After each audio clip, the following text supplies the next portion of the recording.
Hello, my name is Dr. Jim Doty, and I'm the host of the Into the Magic Shop podcast, where we explore the mysteries of the brain and the secrets of the heart.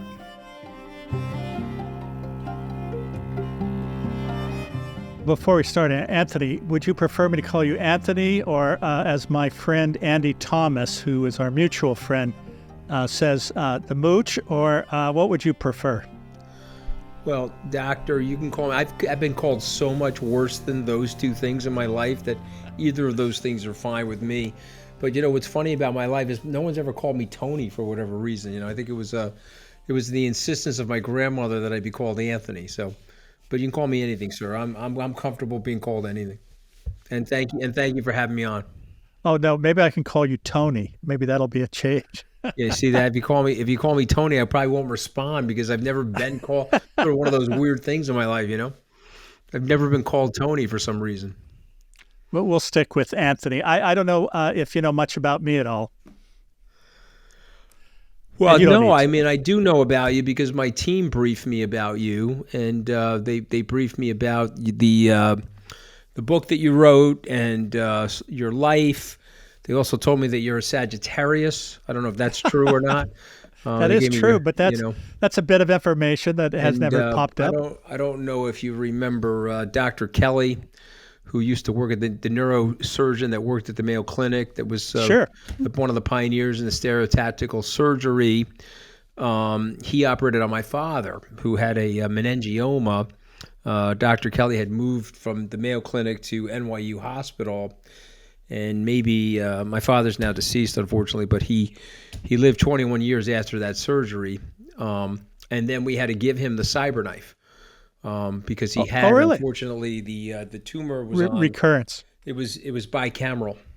Yeah, it was on the sagittal sinus probably, and there's always a little, or can be, residual there with the recurrence. And that's exactly what happened. So we hit it with the cyberknife, so you know, I know you also part of Accuray and so on and so forth. So I did my homework, sir. I did my homework. Oh, well,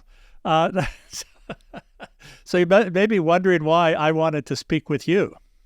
Well, that was one of my questions, but you know what? Someone of your esteem and who you are, I was very happy to accept the invitation. Well, that's very kind of you, and I appreciate that, Anthony. You've had actually an extraordinary career, a very illustrious career. And I mean, seemingly you started from nothing and have built this amazing background, which of course, I don't have to tell you, has had some controversial parts, whether due to you or to external events that seem to affect us sometimes in ways that aren't pleasant. Yeah. But maybe one of the things we could talk about is coming from your background, sort of what drove you to be where you are today? Because, you know, who we are today for many people is basically fundamental of our past. Mm-hmm. And so maybe you can just give us a few insights into how you got to where you're at today. I'll say a couple of things, but I'm not going to sugarcoat them because I think what happens is we have a tendency to sometimes remember things the way we need to, as opposed to the way they actually happened. And so as we get older, you know, we want to purify our narrative. You know, Winston Churchill, when writing about Randolph Churchill, he glorified him. Yet when you really read the history of his experience with his father, it was quite rough. And so, one of the things I was always impressed with about President Clinton, when he wrote his memoirs, he was supposed to be named William Jefferson Blythe. Unfortunately, his father died of a drunk driving accident before he was born. He was raised by his mom and Roger Clinton, and he took on the name of Roger Clinton and became William Jefferson Clinton. But there was a lot of violence in the house, and he had to step in at a 14, 15-year-old age to protect his mother from his stepfather's violence. And so, you know, when you grow up in dysfunctional families, what ends up happening is one or two of those people are like, okay, I'm going to launder the family. I'm going to go out there and be the superhero of the family, try to clean up on aisle 7. You know, the pickle jar dropped and you're going to clean up on aisle 7. So, to just be very candid, because I think it's more valuable to you and more valuable to the magic shop. My father, who I loved, was a very complicated guy. He had grown up in a very poor area of northeastern Pennsylvania, Wilkes-Barre, Pennsylvania. He was born in Plains Hospital in 1935. There was no hot water in the house until he was about 12 years old. His older brother, family of 7, the older brother was coming out of the U.S. Army, decorated war veteran, fought in the Battle of the Bulge. He was 12 years older than my father. He came back to Plains, Pennsylvania with some money, and he bought and installed a hot water heater in my dad's house. So I'm trying to give you a sense for it. If you went to Zillow today and we did a Zestimate of my father's house in Plains, PA, the Zestimate today is $34,000. So Wow. again, just want to give a sense for the type of poverty that they grew up in. Because you said something interesting when you introduced me, that I grew up with nothing or came from nothing. I actually didn't, because my father resoundingly put us in the middle class. He was a very hard worker. He left his high school at age 17, drove out here to Long Island to follow his older brother, who told my dad, hey, don't stay here and work in these coal mines. You can mine sand out on Long Island. It's outdoors. We're using cranes and payloaders, and we're shipping the sand to these cement mix factories to make the New York City skyscrapers. Come out to Long Island and mine sand. And so in 1953, he got there. So why am I laying this foundation for you? Because I came from a very poor family.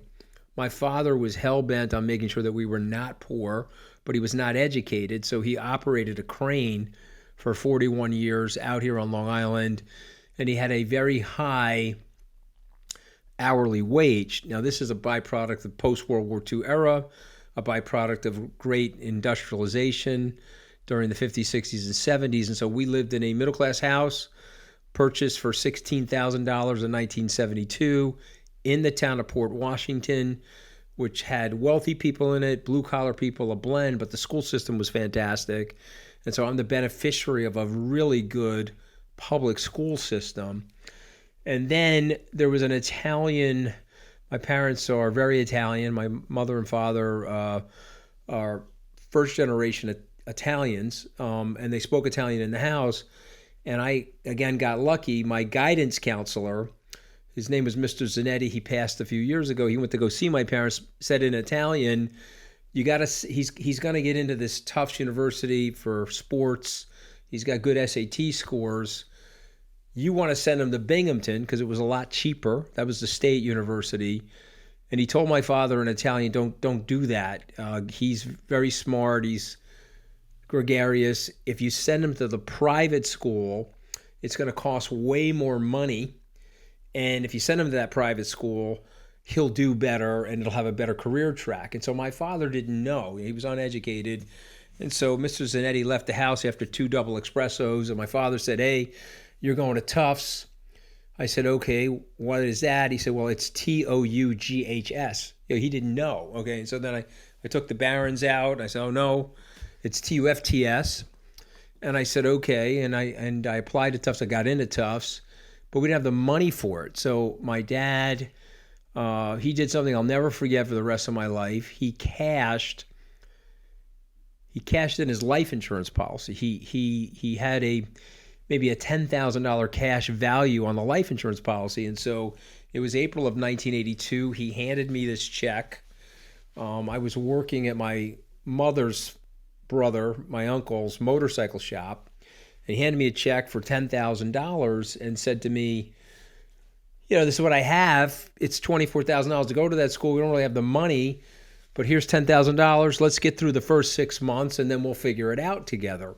And so probably very long-winded, but, because I think you believe this, you are nature and nurture. You come into the world with certain proclivities, IQ maybe, and certain design from the universe, but then you're nurtured by your family, and some of the nurturing is great, and some of the nurturing sucks, And so that was the good parts of my dad. The bad parts were he was a very tough guy. He was violent, used to beat the daylights out of us. He would also, was fairly aggressive with my mom.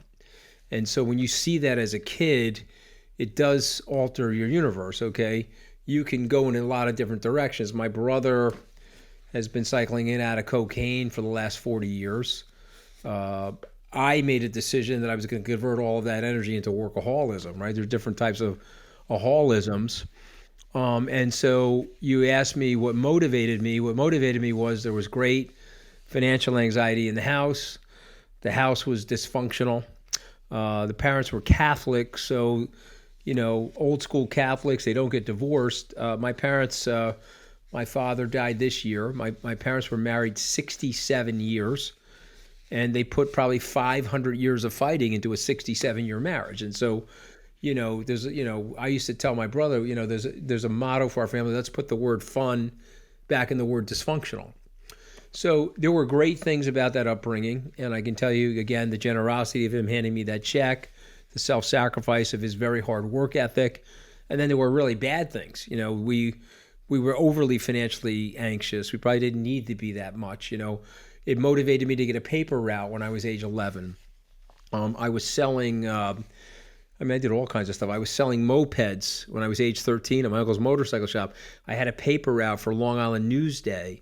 After I did my homework, I used to go to Mr. Campanelli's local supermarket, Key Food, and I would stock the shelves from 7 to 9 o'clock at night and clock in, I guess it was like $3 or $4 an hour. And I was always making money. And then when I got to Tufts, I had to make money. And so I was delivering pizzas, I delivered the New York Times to my fellow co-eds and made money dropping papers off at 7 o'clock in the morning in the dorm rooms of people that were subscribing to the Times. I needed the money, and so I had this motivation. I also knew that my parents were frankly going to run out of money. My dad's last paycheck, I think, in the year 2000 when he retired was like $37,000. And you could do the math, but there was no way.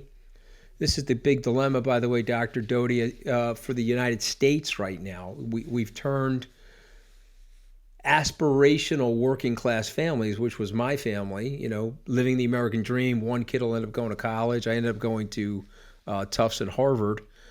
But we turned those families, those working class aspirational families, into economically desperational. You see what happened? And so, I'm probably being too long-winded, sir, but I'm just trying to lay out the framework for you. So I grew up with social anxiety, some domestic violence, very dysfunctional, not poor, definitely in the middle class. I would never dishonor my dad by telling you I grew up poor, but I was extremely motivated to get out of that. Now, I'll tell you something else. I don't fit the bill for Wall Street. When I got to my first job interview, I was wearing 100% polyester. Okay, I had a polyester suit on. I had a polyester tie. I had a polyester shirt. I looked like a young Guido Undertaker. And I got to the interview. The partner at Goldman Sachs is a very sweet guy. He's like, "Look, you're super smart, but dude, I can't bring you down to Goldman Sachs dressed like this." I was fully flammable for my first investment banking interview. All petroleum products, right? So I had to go from that middle class, blue collar experience, never inside an office building. None of the family ever went to college, let alone law school. No country club, never swung a golf club, never swung a tennis racket. And I had to figure it out, and I didn't fit in. I'm not going to bullshit you and tell you that I fit in. And so, I'm at Goldman trying to make money. I said, this is the best way to meet these people is to go into politics. That's how I ended up in politics. Anyway, long-winded answer, but you asked, so I'm giving you a framework for how I got motivated. Let me ask you a question, because you did bring up this reality, and it's sort of been interesting because on the one hand, and I'm sure with you, they've said it, and they've said it with me, they go, well, you're an example of the American dream. And my statement has been, I'm a 1 in a million, and it's unfair to make a comparison that by using me as an example, that is the typical situation, because it's not at all. Mm-hmm. And I think over the last 40 or 50 years, because of the extractive nature of what went from capitalism to what I call ruthless capitalism, has decimated the middle class. No question. And it's almost impossible And it's fascinating because, as you said yourself, your family was able to be, quote unquote, middle class without education, but who worked hard. And I don't believe that's even possible, especially in the context of a lot of states having a minimum wage versus a living wage. And unfortunately, what seems to be selling out America to corporate interests. Could you give me your thoughts on that? Well, sir, not only do I agree with you, I can provide more evidence, and I can tell you something that, I think people. It's interesting. I was just met with Saul Katz, who was given several $100 million to the local hospital here. He used to own the New York Mets. Just had lunch with him, and we were talking about this very issue. You work for Donald Trump. Some of the people hate you. If you leave Donald Trump and you denounce him, then there's a whole other group of people hate you. My oldest son says, "Dad, you're just killing my networking opportunities, okay? Because all these people hate you. They don't even know who the hell you are, but they all hate you." I said, well, maybe I'm getting closer to the truth, but here's something I will tell you, and people are not going to like this, but, President Trump saw it. Candidate Trump saw it. I did 71 campaign stops with him. I descended into New Mexico with him on the first one, and I'm a curious person, and so I took my Secret Service security pin off, put it in my pocket, crossed the perimeter, went into the crowd, and said, why are you here? And then I realized, Dr. Doty, that I was talking to my dad. My dad was born in 1935. These were people that were born in 1965 or 75. And this one young gentleman said to me, well, my dad worked at this factory. He was there 30 years.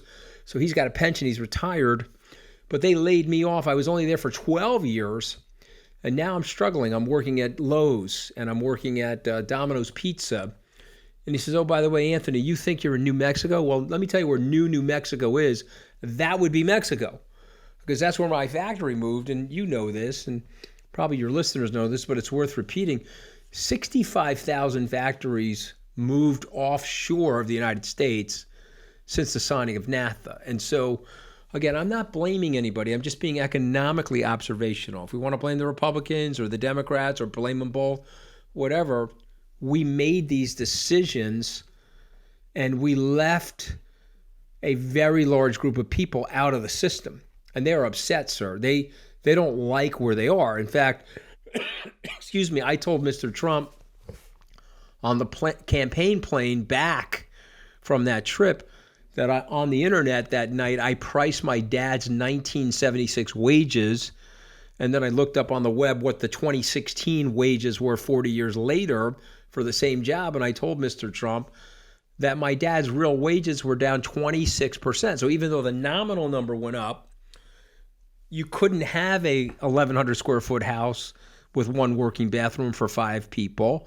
You were going into the poverty line, even though you had the exact same job, working the exact same amount of time. And so we're smarter than this. We are definitely smarter than this, but we've lost our way because of what you said, this ruthless capitalism. Henry Ford was a SOB. But Henry Ford said, you know what, I'm going to pay my workers enough money so they can afford the product that they're producing. I'm going to make sure that they're in a single-family house with a good school system and give them some aspiration, because when I'm eating caviar and drinking champagne in my Dearborn, Michigan house, I don't want them coming up there with tiki torches and machetes. I just don't want that, okay? And so, we're here now. People are looking up the fall of Rome for a reason, because when you disconnect from the common man, or what Roosevelt called the forgotten man, when you disconnect from that person, that man or woman, you're losing the spirit and the design of the country. You're losing it. And so I watched the debate the other night, the Republicans, all, mishmash of regurgitation of talking points. I watched President Biden. He's obviously a nice guy. I voted for him because you can't have Trump destroying the democracy, but he's not the right guy for that job. We're now choosing between demented and dementia. And dementia is probably a better choice than demented, because demented will destroy the democracy, right? And also dementia is probably on the way to dementia. But we shouldn't be doing this in a country like this. This was what Lincoln said, the last best hope for mankind. Roosevelt understood the country. He understood the vision for the country. One of the pieces of legislation for Roosevelt was not just a safety net for the elderly, but it was the GI Bill. He took kids that were poor Jews, poor Irishmen, poor Italians, poor WASP, whatever, from all sects of life, and they got college educated. So you had kids from East New York that were growing up in the ghetto, and they became accountants, or they became lawyers, or they became doctors, and it transformed a forward generation of their families. And we're not thinking like that anymore. We've now decided that, there's a group of corporations that are going to pay the politicians to legislate the laws that they want. We've now decided that we're going to gerrymander our opponents and adversaries out of our district. So are you in a real democracy, Dr. Doty, if the candidates are picking the voters? I thought the voters are supposed to pick the candidates. Well, you're exactly right. So we're really in trouble, actually. And then we got a bunch of bozos that don't want to identify it, or they're afraid to identify it because they know the corporate interests will character assassinate them the minute they start telling the truth to the American people.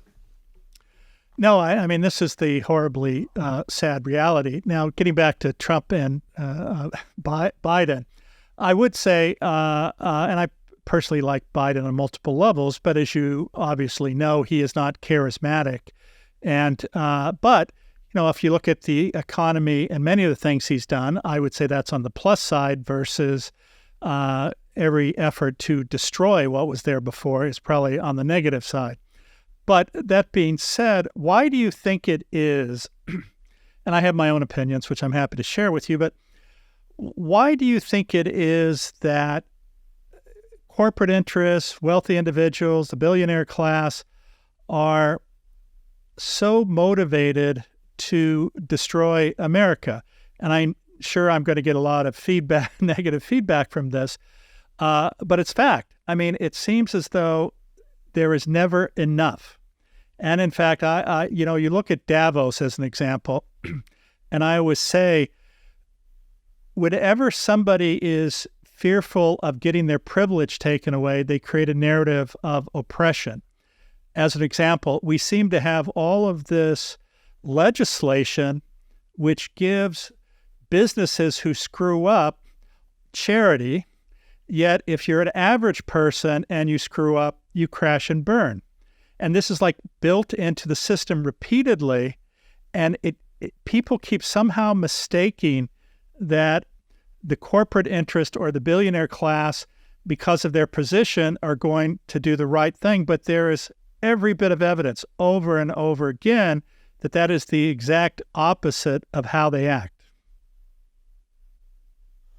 Okay, very, very, very great observation. So let me add a few things to that. So that has been the case for all of mankind, by the way, what you just said. And so what happens is there's some wise people, men or women, and they say, okay, well, if we do that for too long, then there'll be an upheaval, there'll be a revolution. The people will be frustrated, and they won't be able to eat, and they can't eat cake, like Marie Antoinette said, or whatever. And so the very famous statesman Solon, Solon, believed that he had to go to his fellow aristocrats in Athens and create the concept of democracy, the government of the people. And he said, listen, if we don't start empowering them with some decision making, they're going to come here and they're going to burn down our villas, and we have to do that. And so he set that up, okay, and it worked. And obviously they went on and they had great success, and of course they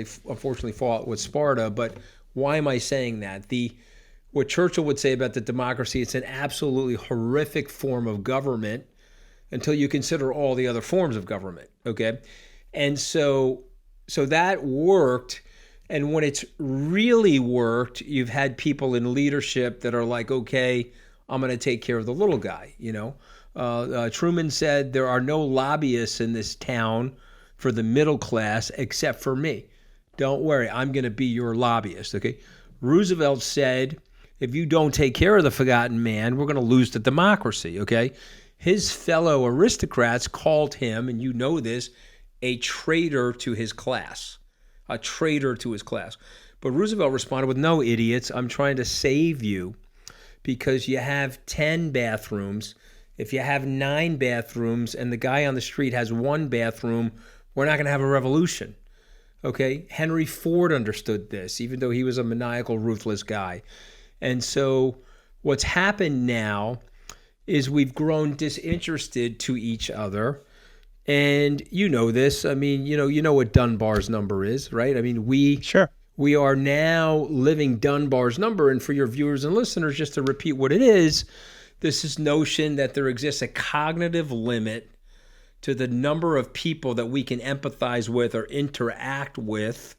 Evolutionary forces that got us to where we are dictates that number is roughly 150 people. And that's roughly the tribe or the small town or the village or the mini city state that we developed to civilize ourselves. And so now I've got this plastic bottle on my desk. And I'm going to drink it. I'm going to throw it out. It's going to go in the landfill. And I'm like, well, what's the big deal, right? But there's 6 billion people, and they're all doing that. We're wrecking the environment, right? So I'm stupid to have it on my desk. Or I'm in my private jet burning the fossil fuel. What is the big deal? We can only relate to each other in this way. So therefore, you need transformational leadership. You need somebody that can explain to the people, say, hey, listen, this is not working and we can fix it, but you have to understand why it's not working first. And then I can explain to you how to fix it, And it's totally fixable, by the way. And I'll just give you 2 ideas very quickly. And I'll start out by saying that we have 27 amendments to the U.S. Constitution. The country's approximately 247 years old. The Constitution ratified in 1789. So in 230 years, you've had 27 amendments. You're getting an amendment roughly 7 or 8 years. The founders understood this. You have to renew the social contract. But we have no social contract renewal of any significance since 1965. So we had the Civil Rights Act, the 26th Amendment, and it was a renewal, but we haven't done that. We had the procedural amendment in 93, big deal. But we need to amend the Constitution. We need 2 things immediately. Number 1, we need to end the gerrymandering. If you don't end the gerrymandering, the fat tails of the society are going to run the society into the ground, and they're going to vote out, they're going to select out the voters that are their adversaries, and we'll have 500-year-old fossils in the Congress. Now, by the way, Dianne Feinstein, lovely person, but Dianne Feinstein, age 90, should not be dying in the Congress. Okay, we shouldn't turn the Congress into a nursing home, right? Oh, no, absolutely. And, it's fascinating you say that because I don't understand why she didn't just retire 5 years ago, 10 years ago. And it's amazing how their ego gets entwined with this. But you do know, sir, I'm going to push back on you. You do know because you've read Macbeth, you've read King Lear, and you are a cognitive expert and a neuroscientist, so you do know. And what would the founders say to that? The founders would say that we're not designed for power. We're not designed for it. We can't handle it. If you empowered me and made me the dictator of the United States, I'm probably going to do a good job for 5 years. Then my head's going to get filled with all kinds of nonsense, and Lord Acton's aphorism is going to prevail, that the power is going to corrupt. And then it's going to corrupt absolutely. And Hamilton wrote about this. Hay wrote about this in the Federalist Papers. To protect the society from tyranny, we have to balance the power. We have to have checks and balances. And if we do that, we'll create a flatter system. And so the Scaramuccis or the Dotys can rise from the ashes in a system like that. If you live in a dictatorship, guaranteed the first 10 years are usually pretty good. Okay, ask the Italians. Mussolini got the trains running on time. But then what happens is he gets filled with too much power. The cronyism kicks in. You want to talk about ruthless capitalism. How about crony ruthless capitalism, which is what we're experiencing right now?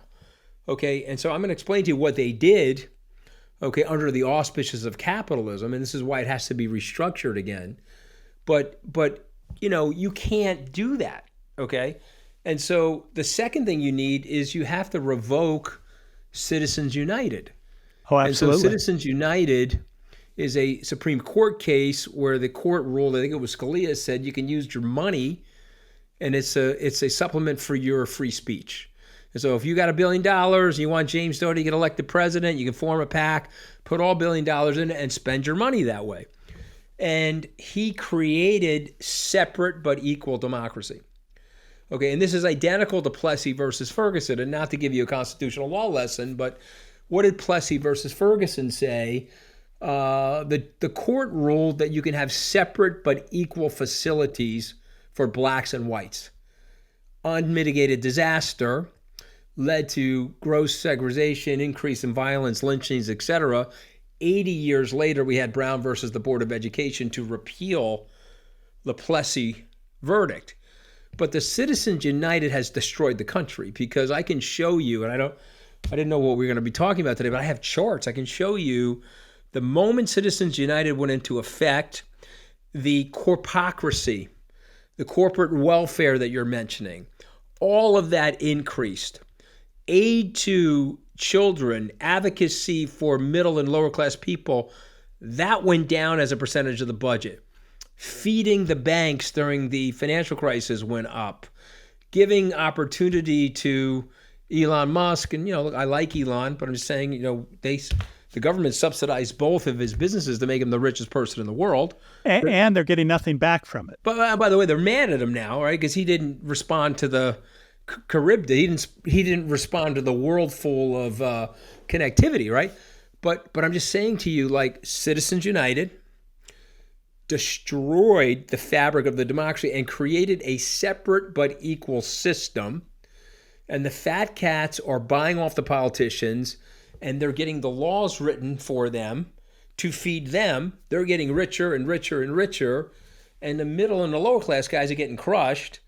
And there's an indifference to it because the politician has figured out that they can stay in power. And let me just say one last thing. The Congress has a 14% approval rating. They're down to their paid staff and family members, okay? They have the same approval rating as Kim Il-jung, the North Korean dictator. But they get reelected 97% of the time because they've rigged the system, sir.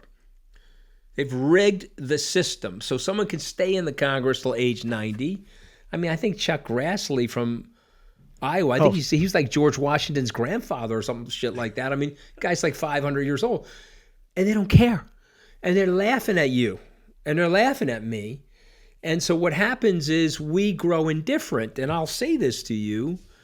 There's 144 million people in one voting block. It's the most powerful voting block in the country. They vote the exact same way every election. 144 million people. They vote the exact same way. You know who they are? The non-voters, sir. The non-voters. They don't show up for the election, and your elected leaders love that because they don't have to market themselves to them, and they're primarily moderate people that have grown cynical from the system. You see what's happening? So if we don't break this fever, we're going to get way greater separations, and we're going to have a very big upheaval in the country. Maybe not in our lifetimes, but my grandchildren probably are going to get hit with this thing, and it sucks. No, I totally agree with you. The statement you just made, it reminded me of how they market gym memberships, right? 90% of the people sign up, but only 5% of the people use it, right? And in some ways, you have this indifferent populace who have the power, but they never utilize it because it's not going to help them, or they believe it's not going to help them, or they've tried and it hasn't helped them. I don't know if did you see the study by Princeton where it looked at political corruption? And it basically emphasized what you just said, where fundamentally, whether a majority of people want a law to pass or you don't care, the chance of that legislation passing is almost zero. If you are a corporate entity, a billionaire, or a special interest group, then there's about a 60 to 80% or even 90% chance that the legislation will pass. And this has been going on for at least 20 years. And I totally agree with you. Part of it is Citizens United, if not a large part of it. And then the other is this absurdity of gerrymandering, which, as you probably saw, Alabama just got dinged on that, which they're very upset about. And then is it Wisconsin, or is it, I think it's Wisconsin, where they're trying to gerrymander. Louisiana's trying to do it, and it's all to disempower the poor and the minorities. Well, they both do it. The Republicans do it, the Democrats do it. The Republicans had something in place called Operation Red Map. They looked at the demographics and said, okay, this is going to be really bad for us. So how do we go to the state legislatures, and how do we get the state legislatures? We're going to funnel money to them, flip them to the side of Republicans so that they can redistrict for us. So even though we're the minority in terms of voter registration, we're going to be able to control the House with these techniques. And so here's something that happened, and I think this is important for people, is the tyranny of the minority. You see, what Hamilton and Hay and Madison and Jefferson, I mean, they fought like crazy, these men, but they agreed on certain principles. One of the things they wanted to do was protect the country from the tyranny of the majority, because they knew that mobs with their psychic energy and the psychology of mass hysteria could go crazy. So they had to put checks in the system, which is why they created a republic and not a representative democracy, which is why the state of Rhode Island has 2 senators, and the state of California, obviously 50 times larger, has 2 senators. And so they were worried about the tyranny of the majority. What the Republicans said, oh, let's subvert this. And they created the tyranny of the minority. So you have 4 senators in North and South Dakota. The combined population is 1.2 million, slightly larger than the island of Manhattan, but you've got 4 senators. California and New York have 4 senators. You see what they did? And they said, okay, now we got to work the Electoral College. We could lose the popular vote by 8 to 10 million, but we could still win the Electoral College. The Electoral College was set up to check the tyranny of the majority, but they reverse engineered it and turned it into the tyranny of the minority. See what they did? Absolutely. And so this stuff has to be called out. It has to be stopped. And if it's not stopped, then you won't change the ideas of these parties. The Republicans, they've decided that, old white people should run the country. Well, wait a minute. There's a lot of black. I would say old white Christian people. Yeah, okay. So old white Christian people should run the country. Oh, by the way, there are more black and brown people in the country now. And so if you look at it demographically, they may end up running the country. Well, then you know what? We got to change the democracy. It's okay to have a democracy if we can have old white Christian people running the country. Oh, no, we don't. Oh, they're in the minority now? Okay, let's change the rules then. You see what they're doing?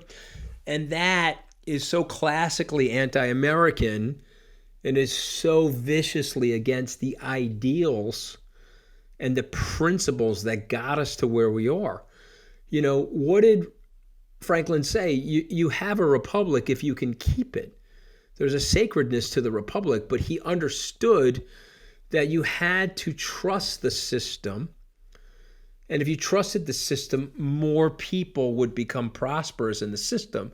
If you don't want to trust the system, then you're going to get what you get. You're getting the crony capitalism, the ruthlessness, people currying favor, the corruption, and the distrust. Now, Will and Ariel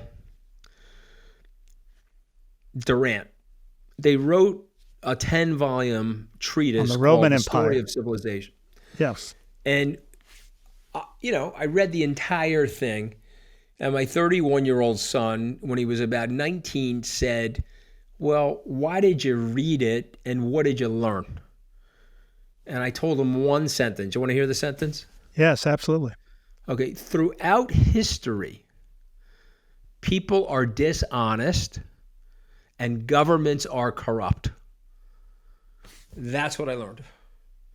There's been a moment in history where a group of people recognizing that set up a flatter system of checks and balances to try to reduce the unfairness and to reduce the corruption. A result of which has unleashed this ridiculous economic force and economic prosperity for a very large swath of people that prior to never experienced economic prosperity.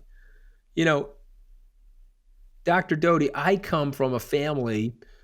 When my father died, I gave his eulogy. I said listen, my daughter's a singer. She's in Europe. She had to apply for Italian citizenship. So I hired an attorney, and the Italian attorney said, Anthony, I can take your family back to 1810 because of the Napoleonic Code, and many of them were born in the Kingdom of Naples. I can take you back. I said, okay, do you want to know the avocations of your grandparents, great-grandparents, etc.? I said, sure. So my father, crane operator, my grandfather, coal miner. Now we're going back. Peasant, day farmer, chicken coop keeper, day worker. When we got to 1810, Dr. Doty, the death certificate read, for Luigi Scaramucci, the death certificate read, feudal farmer. Okay, so you know your history, I know my history. That means that my great-grandfather 8 times back was a slave to someone that owned a farm, a nobleman that owned the farm in the Kingdom of Naples, and he was working for shelter and he was working for food. Fast forward 200 short years, one of his ancestors who carries his DNA, so roughly the same intelligence, let's call it, goes to Tufts, Harvard Law School, builds 2 businesses. I mean, I got my ass shot up pretty well in the White House, that's fine, but I've lived a pretty interesting life. Never could that life have been lived in Italy, formerly known as the Kingdom of Naples, the area where my family's from. So for me, I try to explain to people, you got to understand the sacredness of this place, and you got to understand what it did for all of us, and you can't take it for granted. And when you're putting a bozo like Trump, we know who Trump is now, right? I made a Well, I think we've known who he is. Well, yes, but we remember he only had 2 choices. If you were a Republican, you had 2 choices: Secretary Clinton or Donald Trump. I went with Donald Trump. I made a mistake. There are a lot of people say, "Oh, well, you knew who the guy was." Okay, this is what we do in the country. We only have 2 choices. I'm a lifelong Republican. I went with a Republican. Okay, I made a mistake. I was with somebody today that said to me, you can't make a bad guy do good things. That is I made correct. a mistake, and so I have to own that for the rest of my life. But you know what?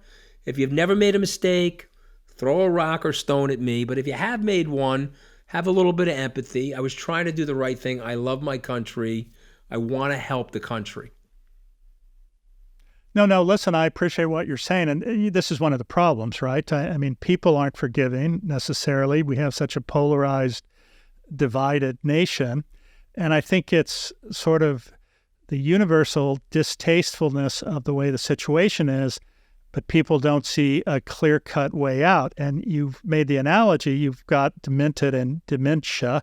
And I'm not sure if I would use the same terminology, but whatever the case, you have 2 candidates in their 70s. Yeah, I mean, Doc, you got a soft spot for Biden, okay? I mean, because you're looking at the 2. He's the least of the 2 evils, and you got a soft spot for the guy. It's fine, but he's not He's not the right guy. But I'm not saying he is at all. My point, what I was going to finish saying, was that why are those our only 2 choices?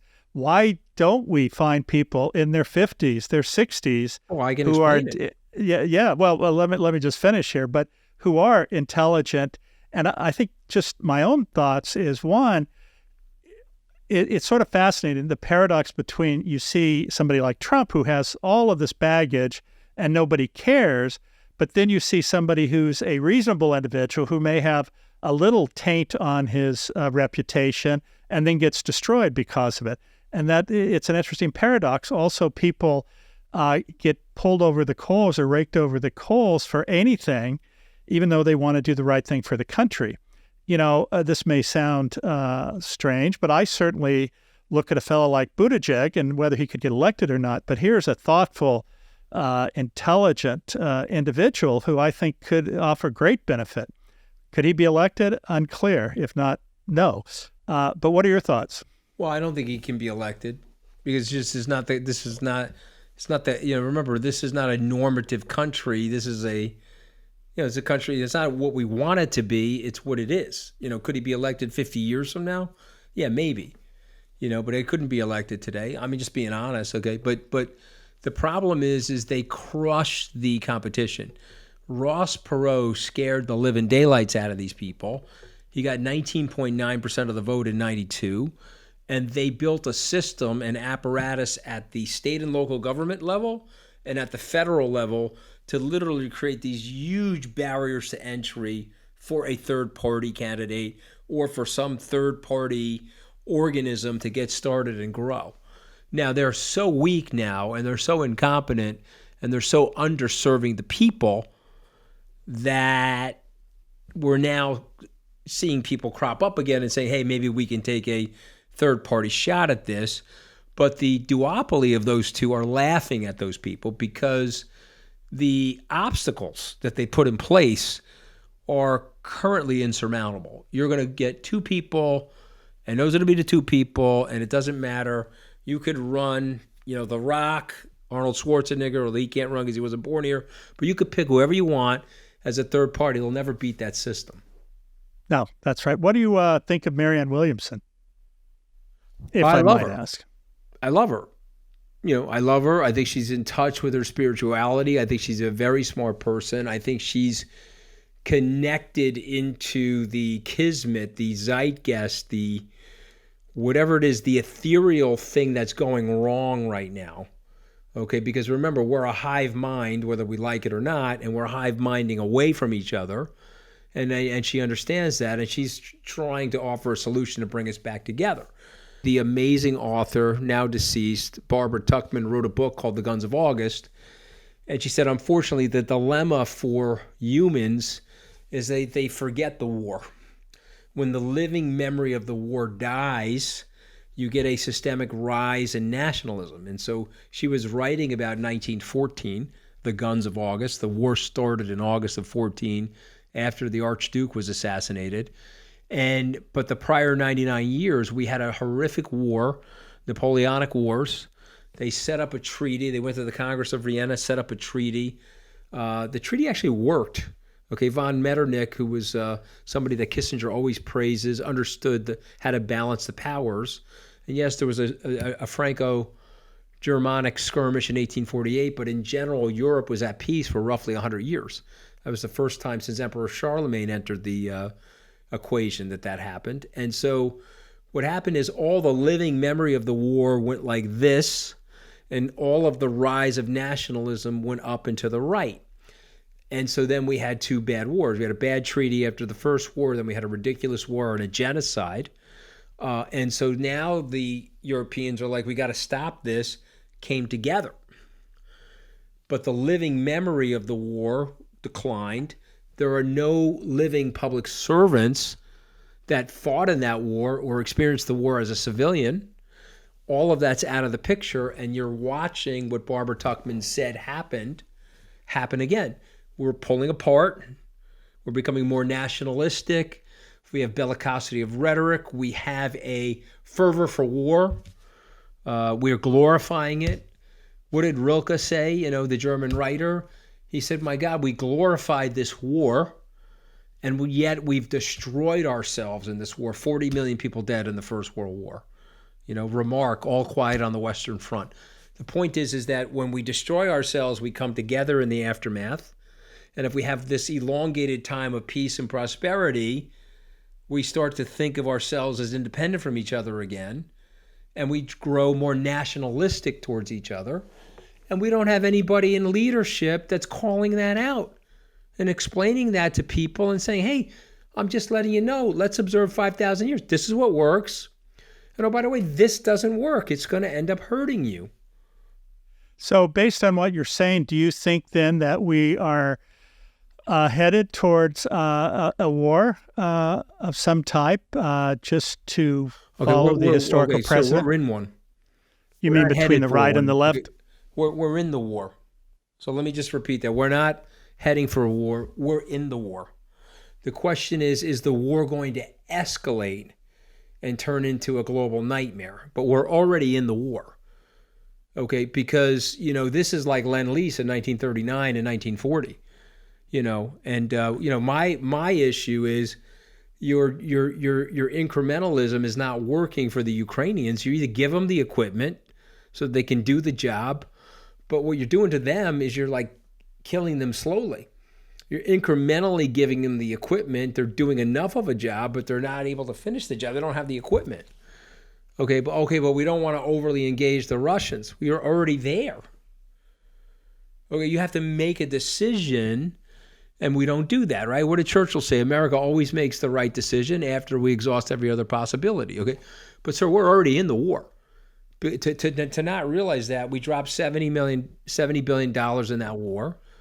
Okay, and we're helping them fight that war, and the Chinese and the North Koreans are supporting the Russians, and the Iranians are supporting the Russians. So the people we don't like, our adversaries, are fighting us in a proxy war in Ukraine. So we're already at war. So now the question is, can we get to a peace before that war escalates? And my answer to that question is, of course we can, but we don't have the right politician. We don't have the right leadership. We don't have people. Anybody read the history of the Congress of Vienna and the von Metternich principles that Kissinger wrote about in 5 different books? Anybody read it? Anybody paying any attention? Anybody focused on what the vested interests are for the former Soviet Union and the Chinese and how they're directly against ours?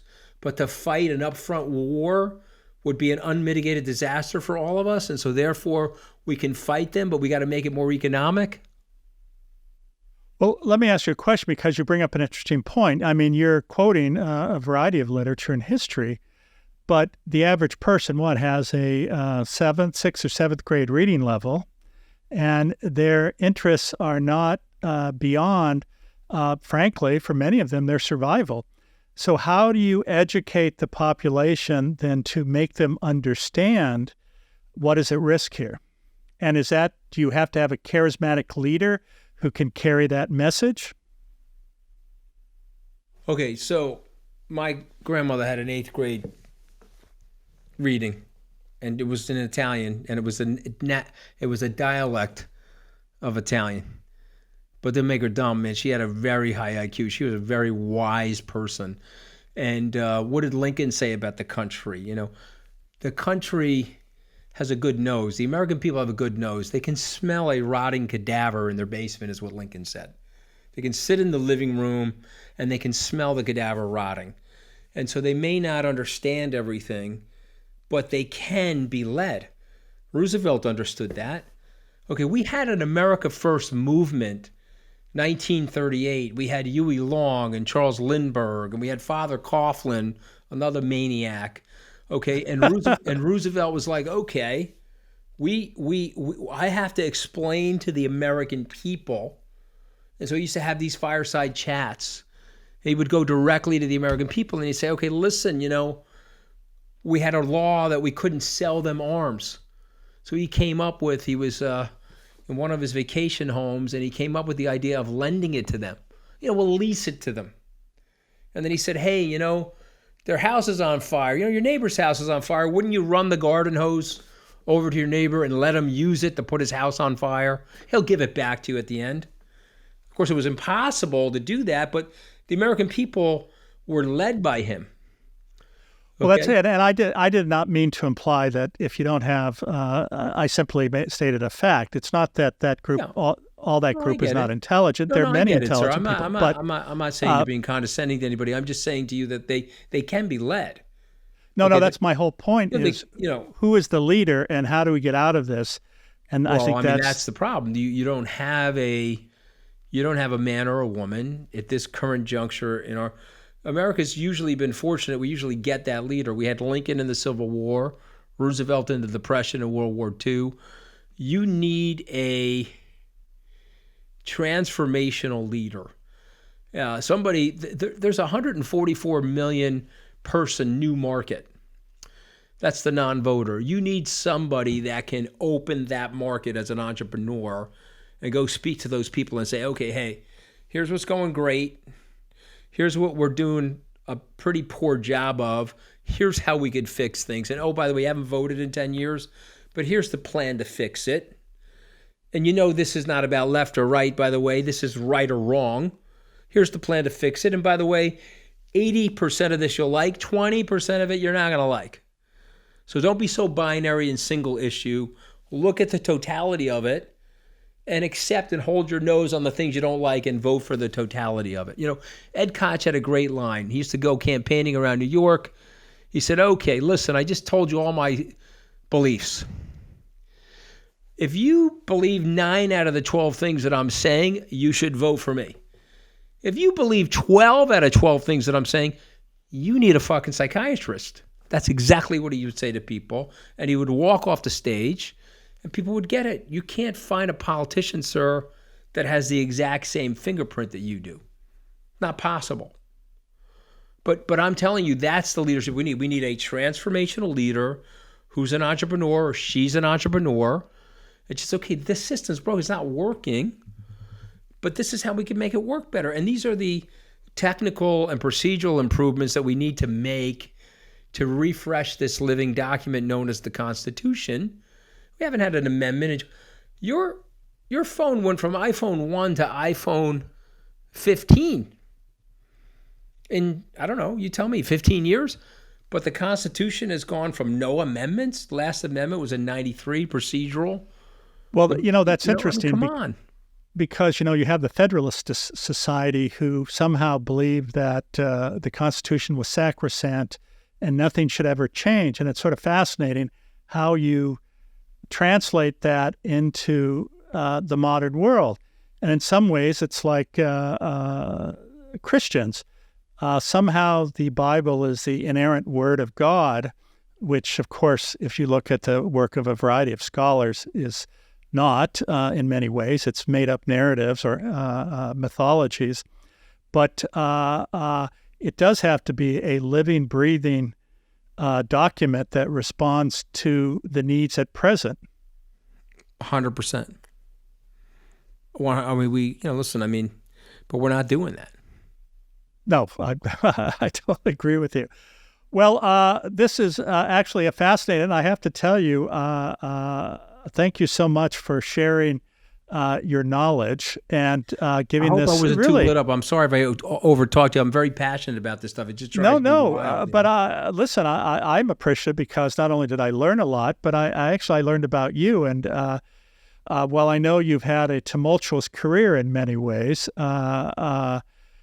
what you're saying is fundamentally, I believe, correct and is quite powerful. And honestly, I don't think you get the credit for who you are. Well, it's very sweet of you to say, but you see, you have to understand that's also a design. You know, when I had my press conference in the White House, I came off the podium. I got a call from a Republican operative who said, "What are you, crazy? You can't talk like that from the White House." I said, "What do you mean? You're telling people the truth from the White House. You can't talk like that. You're going to get thrown out of this town." So they have to disfigure people like me. They always run with the Italian stereotypes, the Guidoism. I'm a Jersey Shore cast member. I mean, I've heard everything. I'm Tony Soprano on the Potomac. They have to do that because they have to attack your personhood so that they can discredit your ideas. You see what I mean? Well, this is the nature of ad hominem attacks, exactly. Right? So you know what? We can't have Scaramucci out there saying this shit. We gotta cheapen him, and let's fire him and see if that will shame him into silence, because we can't have him telling people the stuff that he's saying. This is not good for us. We've got this circuit going, and they do it to everybody. They character assassinate everybody that's trying to solve the problem. No, I think that's true. And it's unfortunate because, you know, you talk to these people on the side and they know exactly what the truth is. And that's what's frightening, is that so many people would sell their souls instead of being honest. Yet the American people, I believe, want honesty. I'm with you, sir. I'm with you. They want honesty, and they may have an 8th grade education, but if you're clear with them, you explain to them what's going on, like I just did, they're like, you know what, that is actually what's going on. Okay, how are we going to fix it? And they're like, you know what, okay, I'm up for that. Let's give that a shot. This is not working. You know? So Kathy Hochul could have got destroyed here in New York, but Lee Zeldin wanted to be pro-Trump and pro-life. Well, the people don't like that. So he lost. But they don't like the crime. They don't like stepping over the people. They want to go back to the Bloomberg era. But, they can't because they got woke Kathy Hochul and they got Stunad Lee Zeldin. So here we are. Well, all we can say is that I think if we look out for the other, I think that should be our aspiration. And if we are able to come back to the aspirations that this country was built on and truly believe that, that will offer us hope. But I totally agree with you. If we can have someone who can stimulate that 144 million to take action and actually believe in possibilities, then I think that's where our solution lies. That's the opportunity right there. Because, that's how you juke these guys. They've got their little duopoly running, and they've got all those people out of the system due to their apathy because they're cynics now. You bring them back in, it's a fighting force second to none. And on that note, let us all strive to bring back that fighting force to make our world and a better place. So, Anthony, thank you so much. What a pleasure it's been, and I've learned so much from you. And well, it's I appreciate really being on. Thank you. I'm sorry I'm probably long-winded, but you're asking. You're me Italian. You're Italian. What I expected that. You get what you pay for, Doty. Okay, what did you expect was going to happen? Okay. Exactly. Well, let's plan on getting together. I'd love to tell you a few more things that I'm doing that I think you might be interested in. And maybe at some point we can get Andy in on this, although he's a pain in the ass sometimes. But please tell him I say hi. All right, and I appreciate you bringing me on. Thank you.